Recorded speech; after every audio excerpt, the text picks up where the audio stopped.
I wasn't there to fix anything that day. No broken pipes, no unpaid bills, no late medications. I was just helping Dad scan a few forms for his insurance, something I'd done 100 times before. The old all-in-one printer was still stubborn, just like him. He never quite figured it out, even after a decade of my explaining. "You're good with tech," he always said, even though I've been in project management since I was 24, not IT. He left the documents in a neat stack on the dining table. Medical forms, utility bills, a few notes from their Medicare provider.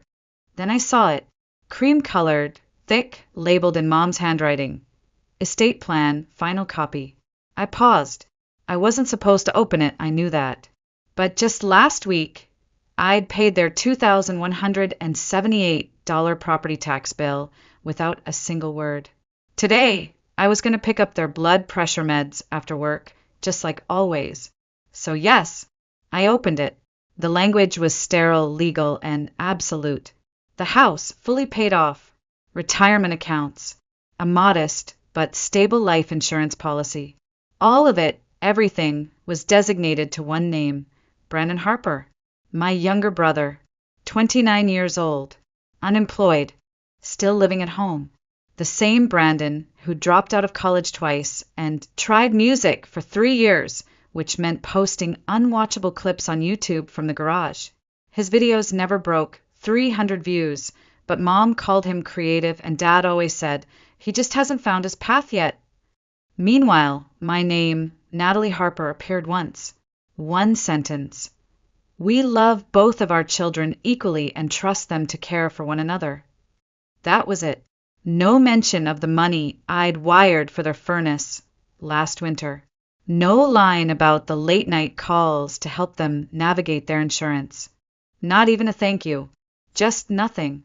A polite erasure. I stood there in the kitchen, scanner humming beside me, one hand resting on the countertop. My fingers didn't shake, but my breath turned shallow, sharp like the moment before a migraine. The silence in that room felt thick, like it knew, like the walls had been waiting for me to find out. The folder was still open in front of me when Dad walked back in, holding a mug of black coffee. You getting through that stack, Nat? I held the folder up, not too high, just enough for him to see. Is this how it is? I asked, voice quiet, not angry. Everything goes to Brandon. He froze mid-step. The coffee didn't spill, but it stopped moving. He sighed, a deep, slow sigh I recognized. Not confusion, not surprise, guilt. He already knew what I'd found. It's not what you think, he said. I didn't answer, because it was exactly what I thought. I waited, and he did what Harper men do. He avoided the hard part. We figured you'd understand. You're doing well, Natalie. You've always done well. That line again. I'd heard it all my life.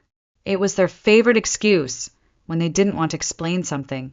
You've always done well. Translation, you don't get to ask for more. You don't get to need. You're the strong one, so you should be fine with less or nothing.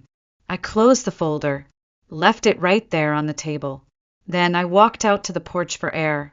The swing creaked when I sat down, slightly uneven. I had replaced that swing 2 summers ago.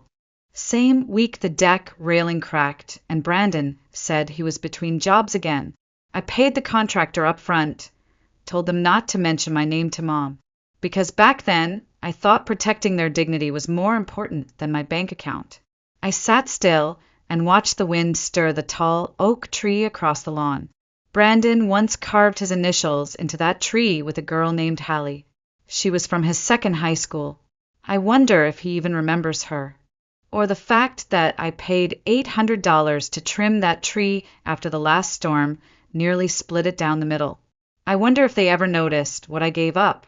Not just the money, the job offers, the city I loved, the sense of ease. I wonder if they saw me, or only the things I handled. Inside, the scanner beeped. Job complete. The door creaked, and I already knew who it would be. Mom stepped out onto the porch a few minutes later. Same pale blue cardigan she always wore when something heavy needed saying. The one from that Christmas. I gave her a massage gift card, and Brandon handed her a burned CD labeled, "Mom, mix volume 2." She said she loved both gifts equally. Of course she did. She didn't sit at first, just stood near me, twisting the edge of her sleeve the way she always did when trying to look gentle while delivering disappointment. "Natalie," she said, "not too soft, not too sharp." I didn't look up. She sat beside me anyway. "We didn't mean for you to find out like that," she offered. I nodded once. Silence stretched between us like fog. "It's not that we don't love you," she added. I didn't respond. Because what do you call love that forgets your name when it's inconvenient? Her hand landed lightly over mine. It was warm, trembled slightly. "Brandon's had a harder time," she said. "You're steady, Nat. You always have been. Steady, strong, reliable." Words that start out sounding like praise, until you realize they're the scaffolding people use to build their excuses on your back. I pulled my hand away. "You could have told me," I said quietly. "You could have asked." She didn't answer right away. Her gaze drifted toward the yard, toward the oak tree. "We had to co-sign," she said after a pause. "Brandon needed the help." Her voice was softer, almost embarrassed. It was 35. The number hit like a cold splash. $35,000. Real debt, real signatures, real obligations. Not just words on a will. They weren't choosing Brandon out of generosity. They were covering themselves. I stood up slowly. The wind picked up just enough to rattle the wind chime overhead. Then it fell silent again. "You didn't pick him because he needed it," I said, not accusing, just stating the truth. "You picked him because you already owed it to him." She looked stunned for a second, but only because I'd said out loud what she'd been avoiding. I didn't wait for a reply. I stepped back inside, picked up my bag, and left. That night, I canceled the auto deposit I had set up for their utility bills. I deleted the weekly calendar reminder for prescription refills, paused the grocery delivery account that restocked them every Thursday at 4 p.m. Nothing dramatic, no announcement, no argument, just absence, a quiet undoing. I didn't even block their numbers. I just stopped. Maybe they'd notice, maybe they wouldn't. But either way, for the first time in my adult life, I decided to stop carrying people who assumed I'd never set them down. Because this wasn't the first time I'd filled in the cracks. For years ago, when Dad fell behind on the mortgage, I wired $11,000 from my savings before he could even ask. I didn't want them to feel ashamed. I wanted them to feel safe, secure, loved. I paid their car insurance when it lapsed. I called the credit card company when the late fees piled up. I covered groceries when their SNAP renewal was delayed, because I couldn't stand the idea of them rationing breakfast. When the furnace died last winter, I didn't wait for a request. I just called the contractor and paid in full. They didn't even know it had been me until weeks later when Mom found the invoice in the recycling bin. And yet, somehow, all of that was invisible in the final math. The things I did didn't count because I never made them cost anything. Brandon? He carved his name into trees and called himself a visionary. He slept in while I took double shifts. He needed time to find himself. I needed to be useful. One of us got rewarded for existing. The other got forgotten for functioning too well. I remember once, years ago, during a bad flu season, Mom called crying because they couldn't afford Tamiflu. I drove across town after work, but everything they needed made them soup, clean the kitchen, wash the sheets, and then went home alone, feverish myself. 2 days later, Brandon posted a photo of him taking care of his parents while handing them orange juice. The caption got 54 likes. Mom commented, "So grateful for our sweet boy." I wasn't mentioned, but I told myself it didn't matter. I didn't do it for the credit. I did it because I loved them, because that's what family is, right? Except love that only flows one way isn't love. It's obligation in disguise. I didn't need them to grovel. I didn't even need recognition. I just needed to not be erased from the record, like I never showed up in the first place. The record said, "We trust our children to take care of each other but they didn't trust me to receive, only to give. And that was the part one couldn't keep living with. The first week passed in silence. I thought maybe they'd notice the groceries didn't arrive on Thursday. Maybe they'd wonder why the low-sodium crackers were missing or why their checking account wasn't topped off before the water bill cleared. But no texts, no calls, just stillness, like they assumed I was busy, or tired, or maybe even unwell, but definitely not gone. Week 2 brought the first ping, Dad's text.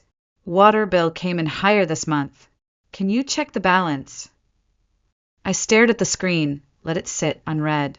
Then I turned my phone face down. Hours later, another message. Mom, this time. We're out of the crackers you always bring. Brandon forgot. She didn't say hello, didn't ask how I was. Just an inventory update, like I was still their delivery system. I let it go. The third week, the tone shifted. Mortgage is due, Mom wrote. Can you send what you usually do? No greeting, just a number, just the expectation that I'd fill the gap. I typed back slowly, asked Brandon. It's his house now. I hit send, didn't wait. 5 minutes later, my phone rang. Mom. I let it ring. Then came another message. Please don't be like this. We need to talk. But there was nothing left to talk about. They'd made their decision. I was just finally acting like it mattered. That evening, Brandon chimed in. Don't make this a big deal, Nat. Just help them like always. Like always. Like reflex. Like I was just reliable background noise. I replied, You're the one they chose, Brandon. So be the choice. No response. Just silence. The next morning, I woke up to a transfer request from Mom. $3,200.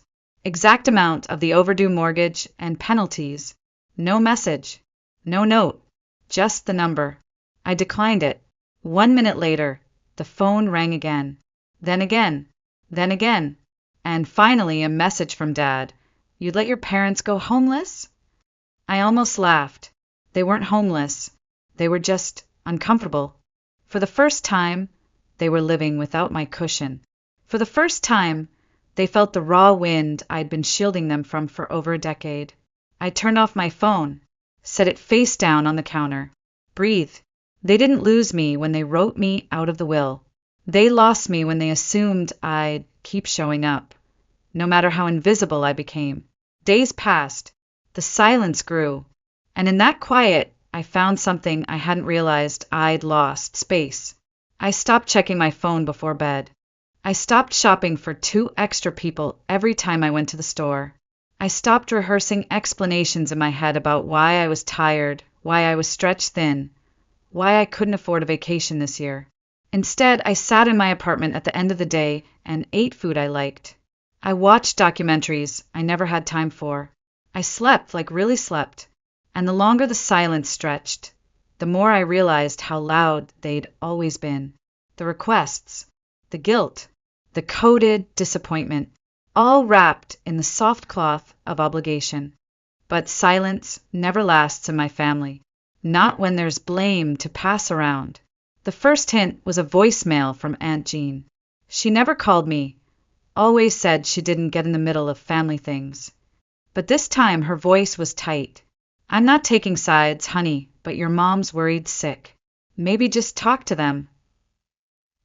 That's when I knew they'd started pulling others in. I opened Facebook. It didn't take long. A photo of the porch. Caption, we gave everything to our children, but sometimes giving isn't enough. Dozens of likes. A few concerned comments. Then Brandon's reply. Some people think family is about money. They forget it's about showing up. I closed the app. They weren't just disappointed. They were rewriting the story, recasting me as ungrateful, cold, cruel, turning me from caretaker to villain, all because I'd stopped feeding the machine. I still said nothing, but silence has a weight of its own. Then I saw it, a like, a single red heart under Dad's post. From Kelly, my cousin, the one who once told me I was the glue in this family. No comment, just the emoji. But it hit like a slap. She knew what I'd done for them. She knew. And still, she joined the side with the louder story.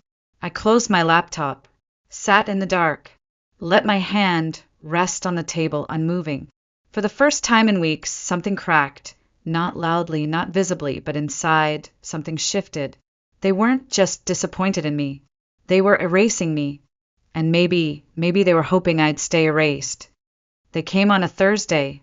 I should have expected it. The messages weren't working. The guilt had lost its shine. The transfer requests had been ignored. So of course they escalated.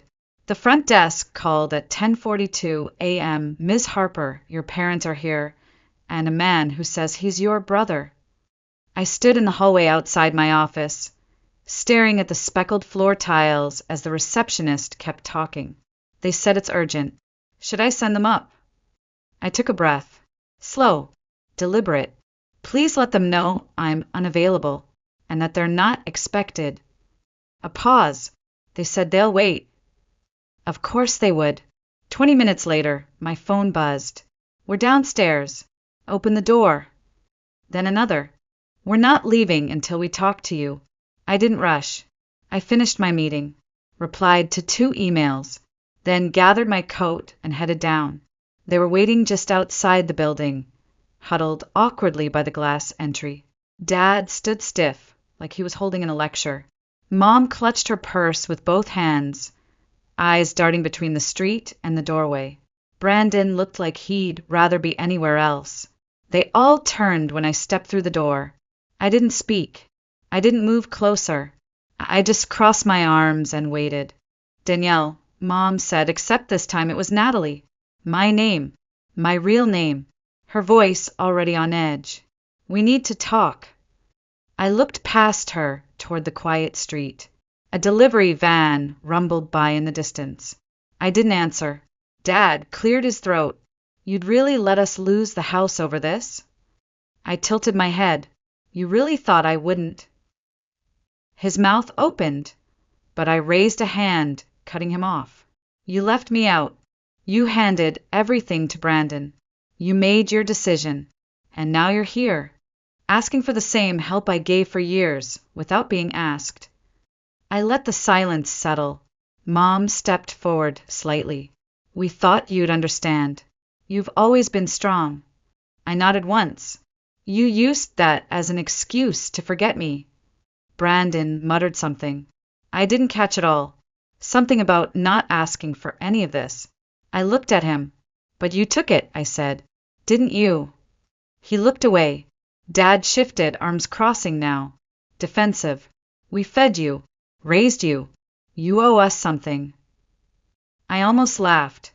I paid that debt every month, every year. And you erased me anyway. Mom's lip trembled. We didn't mean to hurt you. I stepped forward, calm. Then why did you wait until I was gone to realize I was the one holding everything up? No one answered. Brandon reached for the handle of the building door. I stopped him. Don't. He blinked. What? You're not coming up. You're not coming in. I'm not your answer this time. The 3 of them stood there, together, a perfect picture of expectation. And me? I was done explaining myself to people who only looked when something broke. They didn't lose me when they changed the will. They lost me the moment they believed I'd never walk away. I turned and walked back into the building without another word. They stood there. I felt their eyes on my back, but I didn't turn around. Back upstairs, I sat at my desk. My heart didn't race. My breath didn't stutter. There was no panic, no adrenaline. Just clarity. They weren't entitled to me. They never were. That evening, the messages returned in waves. Mom first, soft pleading. We didn't know you were hurting this much. Please, Nat, we just want to fix it. Then Dad, cold, clipped. You're blowing this out of proportion. You're being cruel. Brandon said nothing for a day, then finally sent one line. You think this makes you better? Walking away. I didn't answer.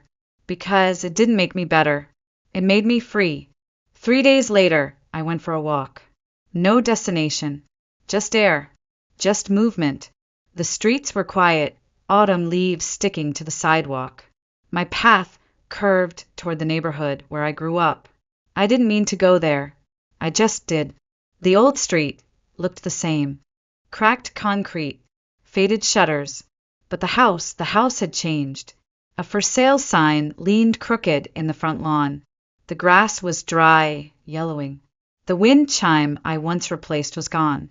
So was the porch swing I had fixed. The blinds were drawn. I stood on the sidewalk and looked at it.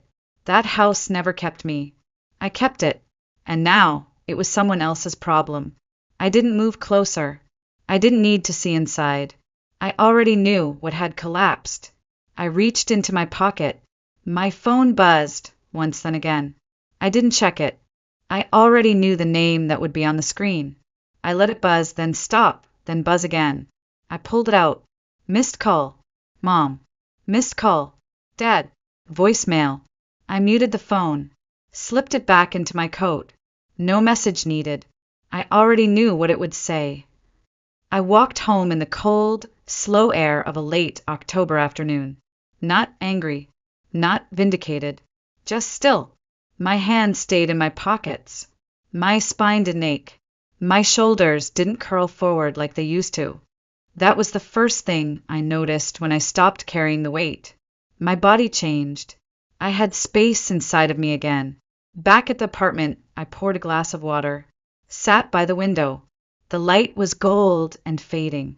I thought about all the versions of me that had tried to earn love. The college grad who stayed local so mom wouldn't feel lonely. The 20-something who canceled vacations to cover bills. The woman who paid medical expenses in silence. Each one of them had been erased from the story. And now the story didn't need me to make sense anymore, because they were writing a new one without me. A few days later, another wave hit social media. A photo of my parents smiling on the front steps of a neighbor's house. Caption: "We raised them with love. We did our best, but sometimes love isn't enough." No names, no specifics, but everyone who knew us knew. I recognized the play. A subtle tug on sympathy, a quiet cry for backup. The comments came quickly. "You two are such great parents. You deserve better." Then came Dad's post. Longer, sharper, less subtle. "We gave everything to our children. Time, money, love. We thought we raised them right. But in the end, you can't control who turns their back on you." He tagged me. Not a call, not a text, just a public post for strangers and cousins and coworkers to see. The narrative was set, and I was the villain. I didn't respond. I watched the likes climb. Names I hadn't seen in years. A neighbor, an old teacher, a distant uncle. Most didn't comment. They just liked. But then there was Mason. Of course. He shared Dad's post with his own caption. "Some people only care when they're getting something. I'd give anything to protect Mom and Dad. I guess not everyone sees family that way." I read it once. Then again. This man, who hadn't paid rent in a decade, who drained every dollar they had, who let the mortgage slip into risk, was now draped in martyrdom.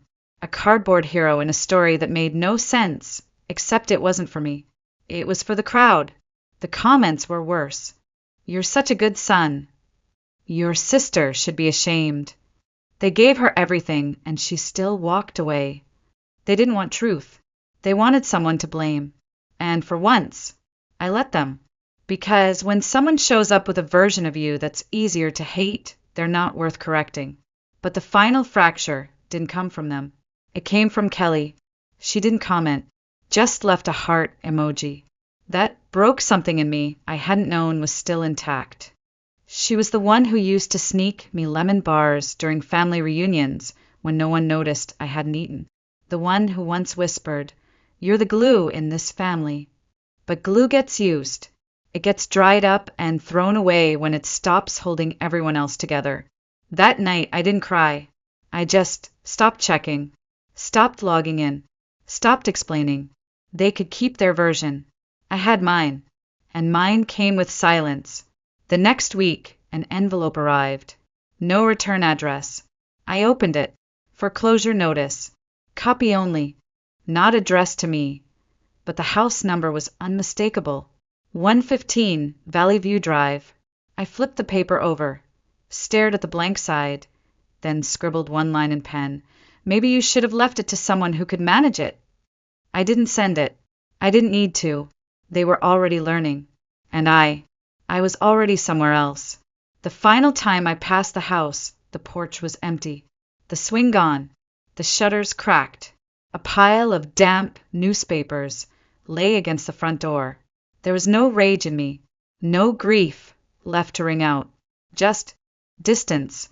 I walked past it like it was a stranger's house, because it was. They'd made it clear I didn't belong there anymore. And finally, I believed them. If they once counted on your silence, but forgot your name, leave a heart. Some of us never raised our voice, but we never disappeared.